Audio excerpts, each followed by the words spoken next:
Alright, what's going on, guys? Welcome back to another vlog. I told you guys, I think like 2 videos ago, that we had like 3 or 4 parts that we had to install for the car, and that was a while ago. So we finally got around to pulling the car out of the garage, and today we're going to be doing the diffuser. I still want to do the spoiler that we have, the new swan neck spoiler, but I had to wait until I got a new trunk, which I finally got that about a week or 2 weeks ago. But we'll probably have the new spoiler installed in like, I want to say 2 weeks or so.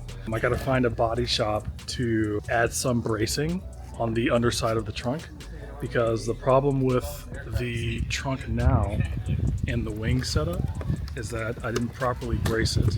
So it's dented here. You can't really notice it from that far away, but once you get up close, it looks terrible. Like, you can actually see inside the trunk here. So we definitely needed a new trunk for the new wing, and it's even bad over here too. All around the car is like dry carbon fiber, and then I have like some gloss carbon fiber and stuff like that too, but the new wing is forged carbon fiber. I mean, you may not care about, having a different mix of, layouts or weaves for carbon fiber, but I may wrap the new wing in a dry carbon fiber to match the dry carbon fiber. Would you be okay with having forged carbon fiber on the car whenever there's dry carbon fiber everywhere? A forged carbon wrap? No, so the wing itself is already forged carbon, and around the car is nothing but dry carbon. So what I don't want to do is have... You got different patterns. Yeah, exactly. What we're going to do now, though, is put this down and help these guys out. So for those who don't know, what we have to do is detach this OEM air ducting from the OEM diffuser. This is actually 2 separate pieces. So these ducts here have to get separated from this OEM diffuser, which seems easy. There's a lot of little rivets that we got to take off. This is probably the worst part.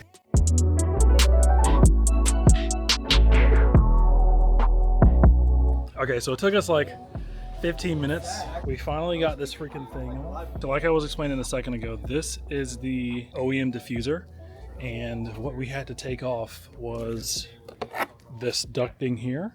So this obviously feeds air from underneath the car out the back of the car. We're going to be attaching this old air ducting system, which looks terrible because it's so freaking dirty, to this diffuser, because underneath the car, probably can't see, but there's like an air channel that comes from underneath the center of the car, and then those ducts feed out through these grates here. So this is going to give it like a really aggressive look on the rear end. What is this? Jeez. I'm trying to figure out what hit. That looks serious. All right. Got some mounting hardware here. Should be enough pieces in there for this to get attached to it. And then pretty much everything else is just brackets to hold this to the bottom of the car. Some shorter brackets for the sides, which will get mounted up just like this. Brackets that will go in the front of the diffuser, mount up in these little holes right here. Only thing we don't have is the actual paper template that comes with this. I mean, I bought this used from a buddy, and whenever he bought it new, it didn't come with the template, which is weird. I went on the website, and you have to actually buy the template separately from the actual diffuser. The template itself is like an extra 40 bucks. And the diffuser is already like 600 bucks, which I didn't pay that since I bought it used, but the diffuser is already 600 bucks. And then you have to pay an extra 40 for the template. So I said, screw that, man. We can measure it ourselves. I mean, how hard is it to read some numbers on a freaking tape measure, right? Let's put this back down and see what we can do. Since everything's off, we were originally just going to attach the ducting to the diffuser outside, but since it's so cold, we're just going to do it inside the house. That way we're warmer. It'll just be easier where we can sit down and detach everything, so we can just come back outside and then actually finally hook it up to the car. It shouldn't take that long. I can't stop looking at the front of the car. I mean, I've seen the car jacked up like this before, but it just looks so aggressive for some reason.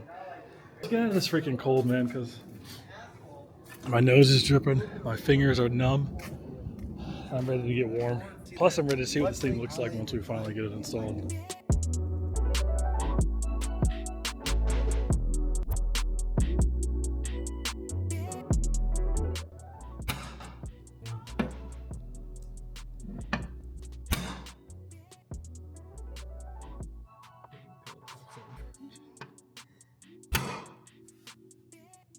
see that. Yeah, I don't know what It any would of be this wrong. stuff is. Alright, so let me see what size these are. It's a good thing Molly doesn't watch my videos, so she can't see what we're doing at the table. To think that I was even thinking about doing this by myself, this would have taken me like a month. As these things usually go, we thought we had everything that we needed, but we don't. The diffuser is made of aluminum, and we thought that the tool that we brought was going to be sharp enough or strong enough to cut through the aluminum, but it's not. So we got a buddy in the neighborhood who may be able to cop us out here and get us one of his journals. And if not, then we gotta go to the store. And I don't want to go to the store. I want to just get all this done in one sitting. I don't want to spend any extra money.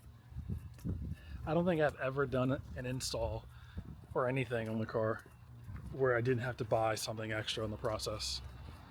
Like when I was installing the R splitter back in like 2019, I thought I had everything I needed, but I didn't. There were some extra hardware pieces that I had to buy.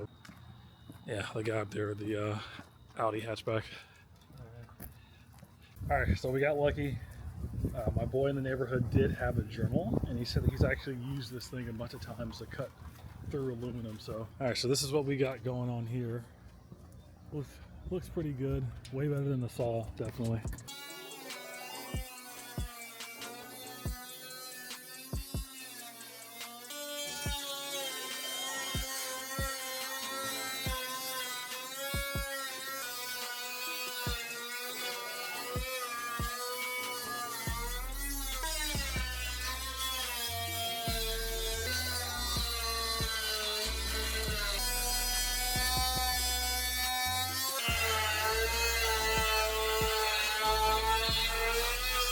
So we brought the diffuser and stuff downstairs. Cutting it was just getting way too messy. There was aluminum flying everywhere. So we got that first air ducting hole cut out. I don't even know what to freaking call it, but this is my first time ever working with the Journal Man. And I mean, it's not perfect, but I'd say it's just about as good as if I was cutting a piece of paper with some scissors.